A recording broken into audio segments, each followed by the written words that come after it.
Кто работает с пулемета? Вот пусть работает!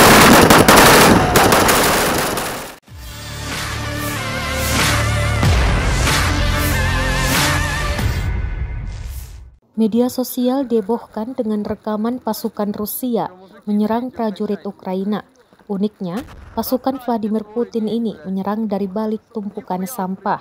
Rekamannya ramai beredar di Telegram pada Selasa, 27 Desember 2022. Disebutkan dalam keterangan unggahan, rekaman ini adalah sebuah arsip saat baku serang Rusia versus Ukraina sedang panas-panasnya di Mariupol beberapa bulan lalu.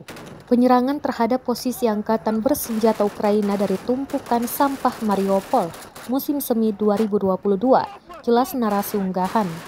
Selain menggunakan senapan dalam menyerang, pasukan Rusia juga mengerahkan tank dalam menembak. Sayangnya tidak dituliskan waktu pasti pengambilan rekaman ini, termasuk jumlah korban yang berjatuhan akibat kontak senjata ini.